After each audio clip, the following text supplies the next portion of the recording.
I am resident of Colorwood for YouTube, Joel T. Saints. That is Gordon Mouse, Kima Money. That is my buddy Patrick McCray. We're here to talk some more Dark Shadows, episode 884, chosen by Gordon. Gordon, why'd you pick this one, buddy? Well, I picked it for a variety of reasons. One, it's pretty much close to the end of the 1897 storyline. It's the end of Trask and it's the end of Kitty Soames. And I figured rather than, since we hadn't talked about 1897 in over a week, we might as well get back to it. Yeah. The fundamentals. Yes. Yeah. By the way, do you know what the word fundament means, Jewel? No. Well, you'll look it up. It gives you a new take on fundamentalists. I will, but by the way, this is narrated by Joan Bennett, written by Violet Wells, directed by Henry Kaplan. I have a question, because Violet Wells is somebody who has been involved heavily with these 1897 episodes by writing them. Is she somebody that they wanted to keep around for Dark Shadows? Because she seems a very good writer. I mean, I think they did. I think she just had, she was also the assistant to Sam and Gordon, and would be there when they would do their big, plot arc, stuff. Yeah. And she was also, I think, like a Broadway agent of some kind. A Bragent. Yes, a Bragent. And that's something you need when you're cleaning out a toilet. Is something a Bragent. But she actually ghost wrote some episodes for Gordon Russell before coming onto the staff. So you've got the kind of sparkle, but Wells, it's a different kind of sparkle. I think it's much more of a grounded kind of, hairs standing on the edge of your, like, for me, I'm thinking of the sequence between Judith and Trask, where Judith is just like, taunting him with the phone. And then you could tell, I could tell, I like to imagine that Violet Wells had seen a rerun of Scarlet Street the night before she wrote the script and thought, because people forget that Joan Bennett may have been a movie star, but the movies that she was in were noir films. So she has that perfect straight edge where she's telling him, oh, hey, Gregory, please pick up the phone or look in the desk. And you expect her to say, Gregory, let me remind you of the Collins family motto that suggests that revenge is a dish best served cold. Like, it is just so spot on. Yeah. Yeah, I mean, she was in a lot of noir films in her early career. So, yeah, it makes sense that they have her do this, too. It's really well done by her, and both the way Jerry Lacey sells it as Reverend Gregory Trask. He's walled up in the room. He can't get out. What did you think of where she calls him and he picks up the phone and he's like, I'm hungry. You got to let me out of here. Well, you have to keep in mind. That is her perfect revenge. Because Trask is, of all the Trasks, the Trasks that have bothered the Collins family, Gregory is the one who, he didn't just come. He wasn't Lamar or Reverend Trask, where he didn't come at it head on. He played with them. And at this point, I think Judith is like, if Edward Collins is now Monster Hunter, Judith Collins has a backbone and she knows how to use it. And I think it would have been tempting to have her, like, it would have been probably the traditional soap thing of have her shielding him with a gun, forcing him in the room and locking the door and walking away. But this way, she's like, she know it's no longer a case of she's letting him manipulate her. It's clear she has the upper hand. I mean, she puts a portrait of Minerva in the room and says, hey, go look at this portrait. And he smashes it to bits. He gets nuts on that portrait. he actually calls out to Minerva too before the phone rings. And she says, "Look in the drawer. There's something there for you, and it's a gun. It's a revolver. It's a 6-shooter revolver." Really, really interesting how because before this she calls Tim Shaw, who he actually helped do this, and he was looking for revenge himself. Mm-hmm. For Rachel, for every kid that Trask ever taught.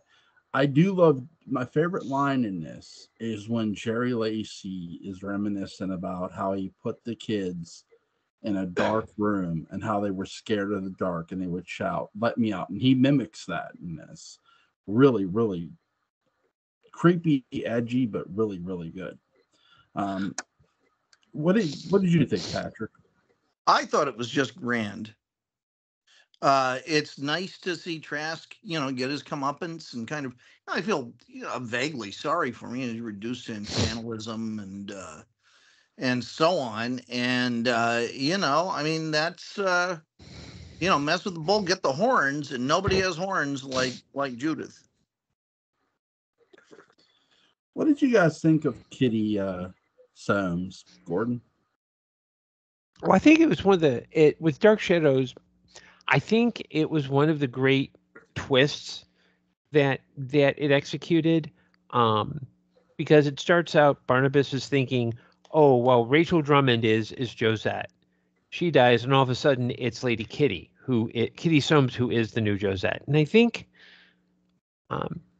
Catherine Lee Scott is good, and I think it kind of, I think it was unintentional the way they did this, but in watching it, just kind of reminded me about how Barnabas in many ways is kind of becoming like Angelique at this point when it comes to Josette. I don't think he's in love with Josette as much as the idea of Josette, because she's even saying, "I don't want this. I don't want this. I'm going to turn into her, and I'm not." And it's, I think she sells that idea, through her performance. But I do think in looking at this, and I don't think it was an authorial intent. I don't think it was the intent of the writer. I think it's me imprinting a modern day meaning on it. But it did seem like Barnabas was no longer lost unrequited love. It just felt more possessive and creepy. But again, it's not the text. It's me adding the meaning to the text, if that makes sense. Yeah. Well, before I ask Patrick something, do you think, because with this episode and then when he goes back, do you think he at the end, because he does try to bargain with Angelique, do you think at the end of the day he just didn't want her to die? Well, I don't think he wants her to die. I mean, well, no, I know. I mean, I don't think he wants her to die. Yeah, I mean, that's right. How is that? What is that pursuant to? Well, the reason I'm asking this is because to Gordon, what the point Gordon just made is that I do agree with you. I don't feel it's a love thing now, because when he goes back, he's not talking about marriage. He says to Angelique, "If you do this, I'll be grateful. If you don't kill her," he goes, "I have no intention of turning her into what I am. You can burn the coffins. If you want to just wait with me here till midnight, you'll see that I'm telling the truth." He's not doing anything to deceive Angelique. He's doing everything in his power to try to save Josette's life. Yeah. It's to Gordon's point, it's not about being with Josette. It's just knowing that she's alive. If I'll buy that. That's sure. What I'm asking. Do you just think, instead of him being in love with her, do you think at the end of the day, you know what, if I can't be in love with her, or if I don't want to, have that, I can at least try to save her life? It's a nice thought. But I don't know if that's reflective of. I think I think he thinks he's in love with her. Yeah, but maybe to clarify what I'm trying to say, I don't think the whole Barnabas is in love with the idea of Josette is about him wanting to save her. Okay. I think the fact that he's putting her in this position It's in most soap operas at this time. In this situation, the thing to do that would usually happen would be Barnabas would be realizing, hey, look, she's marrying Edward. She's moving on with her life. I love this person enough to let her go. And even at one point, Kitty Soames is saying, let me go. To throw in a little bit of more modern day research, there's been academic research that suggests that the object of unrequited or unreturned affections can be bothered more deeply than someone doing the showing the affection, because with the recipient of unrequited love, they have to deal with the fact that this is a person that they may actually like and appreciate and consider a friend, but they have to reject them. They have to hurt them. And for a lot of people, even if you've never had to do that, that can be overwhelming. And I think for Kitty Soames, Barnabas is not this wonderful guy that she loves. He is a threat. And that's why I see he's not in love with Josette, the person. It's the idea of Josette. And that instead of doing, and in this situation, the male character would say, you know what, they're happy. I can be unhappy. I wish them the best. Barnabas is just pushing and pushing and pushing. It's true. That's interesting. What did you think, Patrick? Sorry. Of what specifically? What Gordon was saying. I think he's right. Okay. I think he's right. You know, I mean, the whole unrequited love thing. I've never been on the rejecting side, but I've read stories, and so I have a fair idea of how it goes. But maybe one day I'll be able to reject someone. Here's hoping. But until then, I just have to rely on what I've heard in stories and around campfires with other gypsies. Mm-hmm. Yeah. What did we get? Charles Delaware Tate here. His whole studio has literally gone up in smoke. It's gone, and so is Count Patofe and Garth Blackwood. So I got a question for you guys: is Count Patofe still alive? He is, as long as we believe in him. Yeah. Mm-hmm. I mean, do you believe in Count Patofe? Just like I believe in Satan. Yes. Anyway. And you know what? I believe in Count Patofe so much. Every night on Patofe's Day Eve, I leave out a snifter of brandy and a cigar. Good for you. And it's a Cuban cigar, not a cheap ass Dutch Master cigar either. Who? That's I like the Dutch Masters. That's the good cigar for me. But I have poor taste. Yeah, I once had a Cuban cigar, and there's no better smoke like it, man. Really? Is it? It's that good? It's that good. I mean, it's almost pure nicotine. So you're like, it was like it's like an actual pure high. Joel, you need to smoke more. I've never smoked or drank liquor. I have no idea. You can't smoke liquor, Joel. Well, you can. You just take the, if you're letting bourbon age in barrels, you take those barrels and you crank them and roast them over an open fire. Yeah, it's been a long time since I've cranked the barrel. But now I do have a smoke infuser, a little dome that you put wood chips in, you light them on fire, and you put the dome on top. What did you think of Charles Delaware Tate here? Barnabas wants him to paint another portrait of Quentin. I agree. Yeah, sure. I'll do it, Bart. Yeah, sure. I'll do See you at 10. Yeah. See you at 10. And he hightails it out of town with a note. It's his revenge against Quentin. Now, a lot of art has gone by the way of the fire, and Barnabas assumes it's Quentin's portrait, but we know it's not. So what did you think of Tate just hightailing it out of town, guys? What I would have done, considering what he's up against, these guys get out of Dodge. Yeah. You know, he can't be Thomas Kincaid for the whole world. Yeah. Gordon. Yeah, I mean, Patofi's gone. There's really no, he wants to get back at Quentin because, well, we all know why he wants to get back in Quentin. He's, he's out the door. Yeah. He's not letting the door hit him on the butt on the way out. No, he's not. He has no intention of painting Quentin's portrait. Anybody can tell that. And he just goes. He leaves a note, and he hightails it out of town. Barnabas reads the note. He's not too happy with it. The portrait did not burn up, or Quentin's portrait, to be specific, did not burn up in the fire.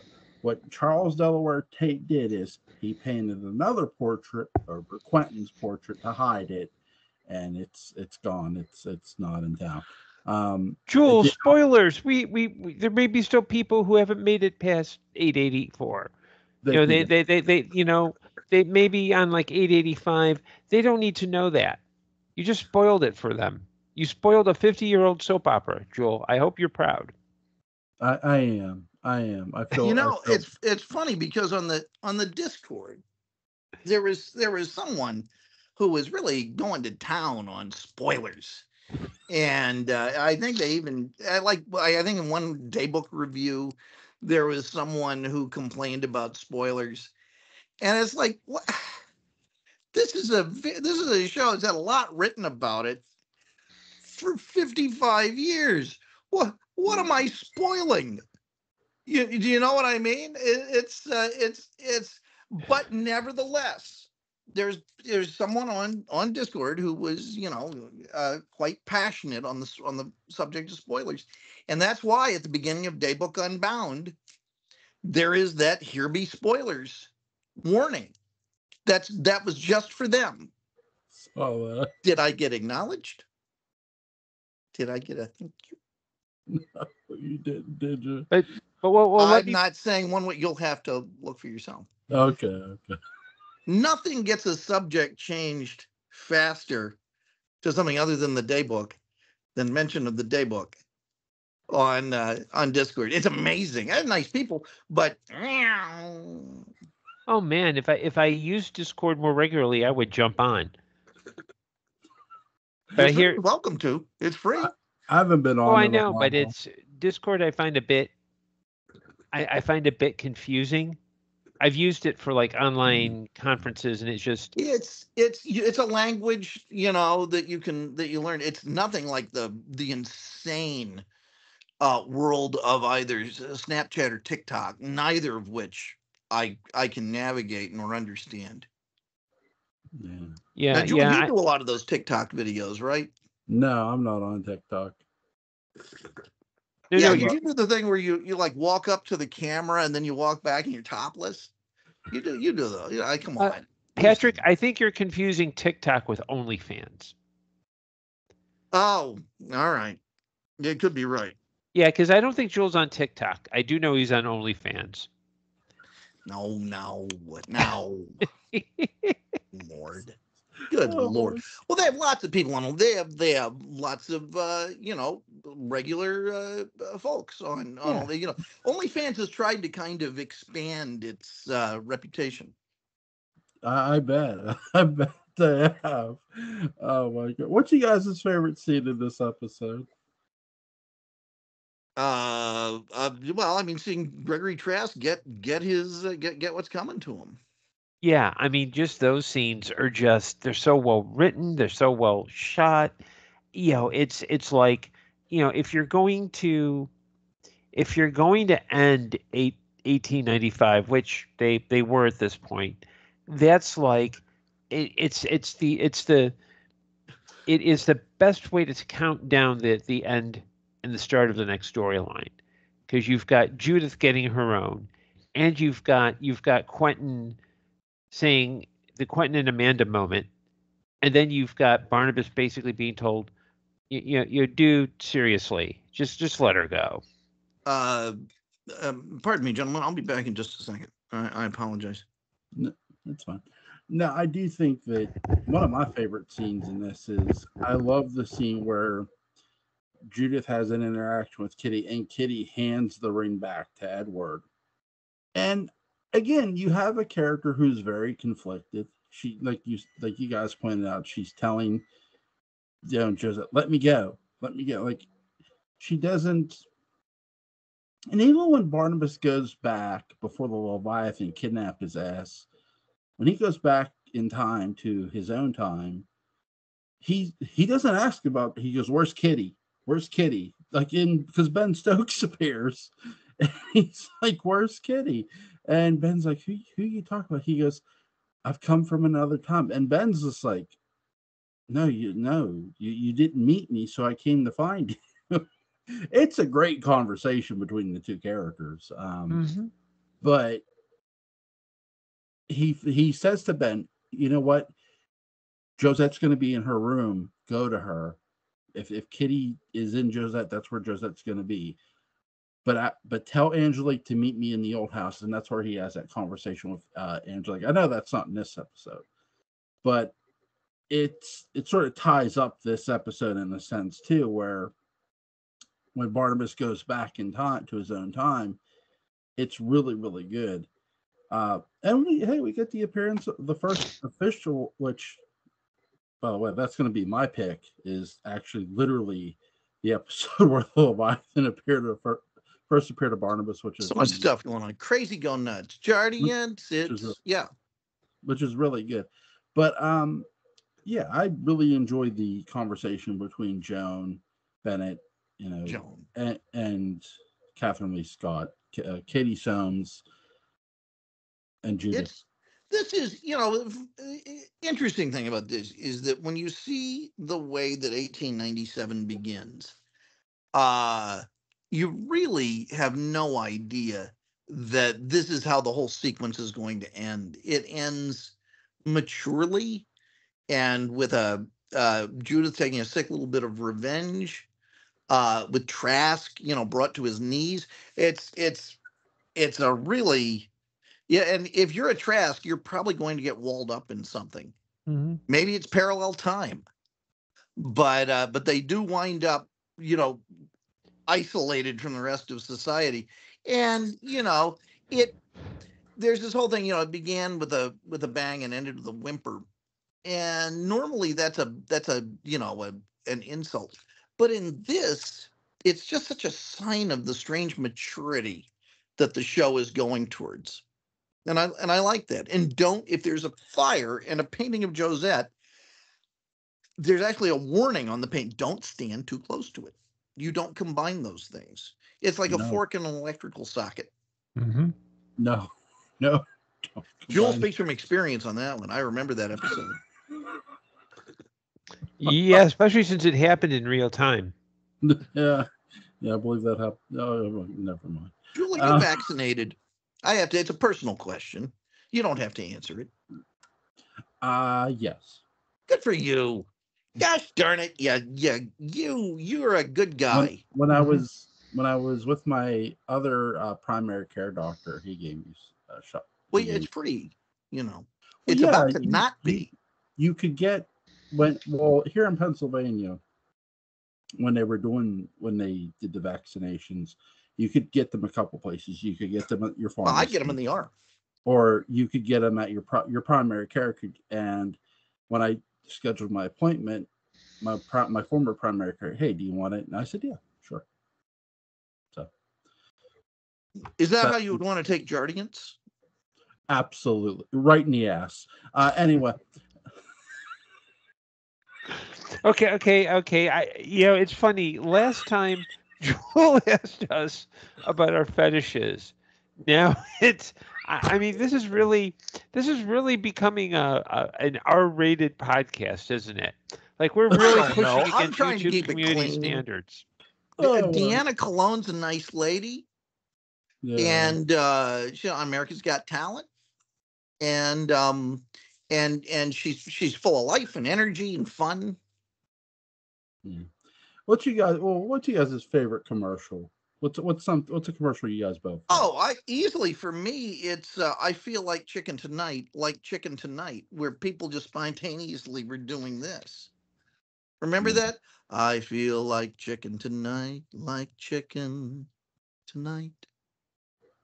Not really. They Yeah. were much more enthusiastic about it, less sort of spaghetti straps on the piano. But yeah. Gordon. Mine was for I don't know how national it is. It was it. I remember as a kid in Chicago, there was a soda company called Canfields, and they had Yeah. all and they had all sorts of weird flavors. Like there was Mickey Rooney had a watermelon flavored soda.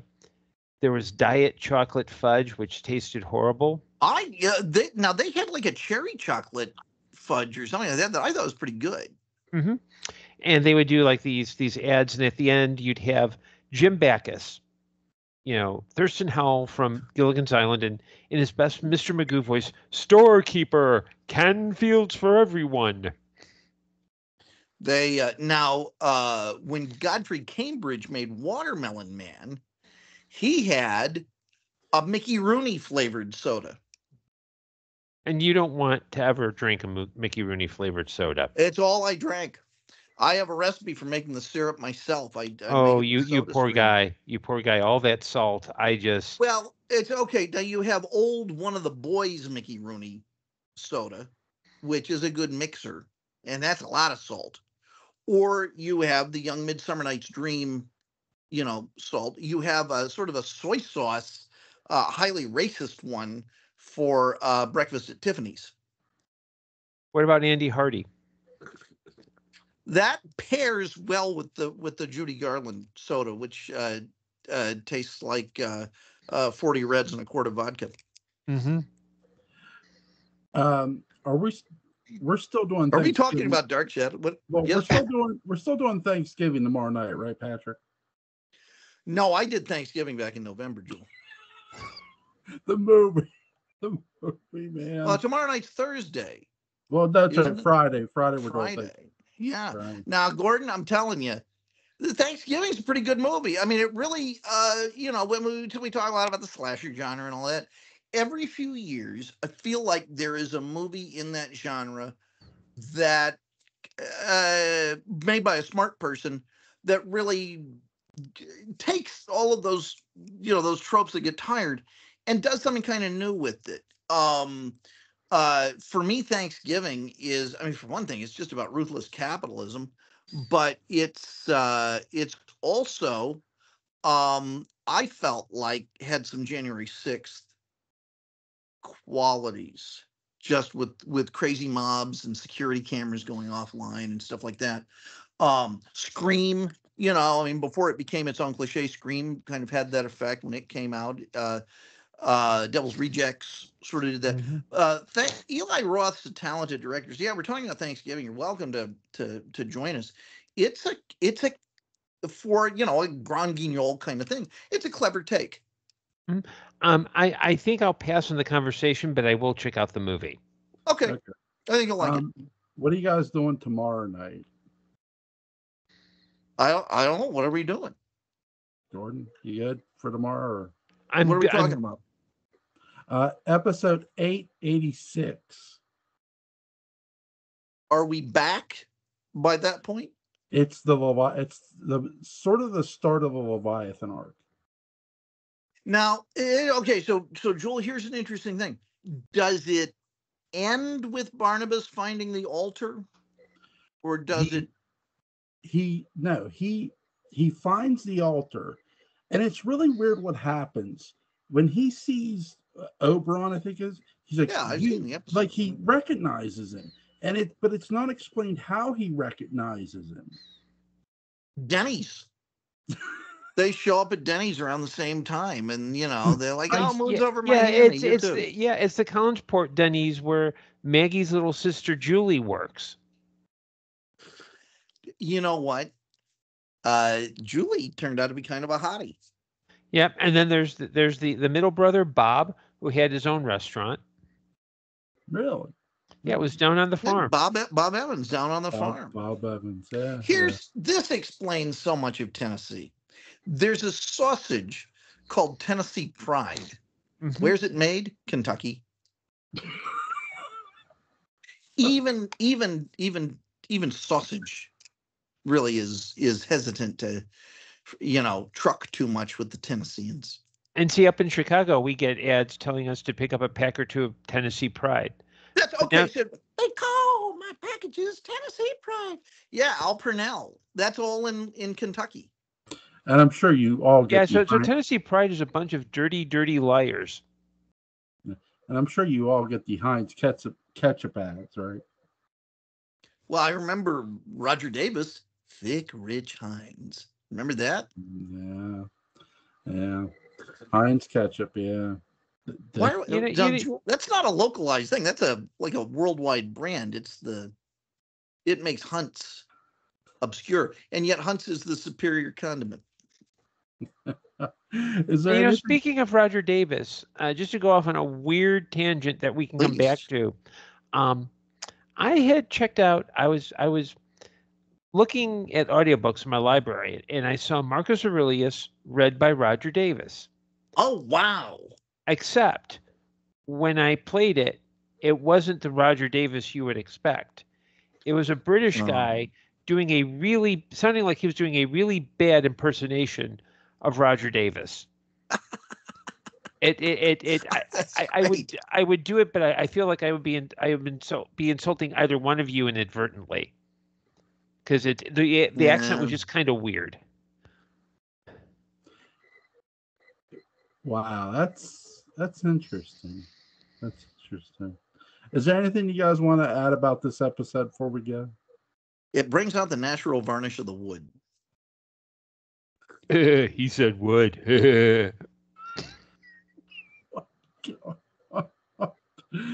I'll take that as Thanks a lot, Joe. Now you got me doing it. What did I do? Got you doing what? I know. What did I do? Being smutty. It's tough being the upright and upstanding, savory one in a group. I'm used to being. I once went to a friend's birthday party, and it was a bunch of sort of very, politically correct kind of wheatgrass drinking, Unitarian types, and they're all in this big circle around a fire, and the birthday boy comes over. He's talking to me, my friend Brad, and I don't know what the conversation was, but we were really having a good time, and then we realized that the circle that was around the fire turned into a figure 8, and that it was just me, Brad, and my friend Ken, and then this whole other circle. They had somehow found us so dislikable that they had sort of separated into their own bubble. That was a good birthday. Mm-hmm. I wish I knew what the hell I'd been talking about, because I'd repeat it. Not here, but in a bus station or something. Well, if I were there, I'd probably wondering, well, what the heck does wheatgrass taste like? Because just by the sound of it, wheatgrass, it sounds like it would be like watery. By wheatgrass types, I mean very nice people, but they wear natural fibers and things like that. Not the solid polyester shell that is impressed on me like in the TV movie Exo-Man. Link to Gordon Domowski's Amazon page is going to be in the description box. Link to Patrick Frey's Dark Shadows Daybook Unbound is going to be in the description box. And on February 7th, check out the new story, Night Mover, written by yours truly. Chapter 1. Now, what's Night Mover about, Jewel? It's about a vampire. Does he move people? Is it like two men in a truck? It's about a girl who became a vampire in a very, very ancient Greece. In the country. Oh, all right. And then she went into the moving business. Does she work for Beacons or something? No. She never saw the light of day again. So did she inspire the Bee Gees song Night Fever, and they changed the one word to avoid loss? No, but to avoid legal consequences. Staying Alive is the most overplayed Bee Gees song on the radio. Yeah, especially since their 60s stuff really is the stuff that, at least for me, really resonates. Interesting story. Barry Gibb was a very fine Asian chef. I mean, he wasn't Asian, but of Asian cooking in New York. in the early 70s. And he was at a restaurant where he was like a star, and they actually built the restaurant around so they could see him doing all of the, stuff with the stir fry and so on. And New York Times was after him for an interview for the longest time. Now, just follow me here. But he was so busy cooking and flirting because he wouldn't even talk. It's just the way that he would chop up the vegetables and all. It had a real sexiness to it, Graham Kerr kind of thing. And finally, the reporter said, "I want an interview with you." He said, "You're not going to get it. You can tell by the way I use my wok.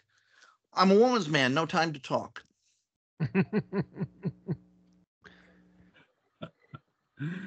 I got a good one about Christopher Cross and NASA. I'll tell you later. Well, do you know who Marshall Faulk is? Yes. He was a running back in the National Football League. And he actually got his cooking degree and after he finished his NFL career and got in and became a chef. Well, that little devil. Fun story. I've met Chad Pennington. Cool. He played for I taught with his mom. He played for the Jets. He did, glass arm, unfortunately, but hell of a nice guy, and he did a good soup commercial. Yeah, he did. I saw his soup commercial when he was playing. So, guys, go pick up the Dark Shadows Daybook About. Go check out Gordon Demowski's Amazon page. I'll see you guys tomorrow night for episode 886. Delish. See you guys.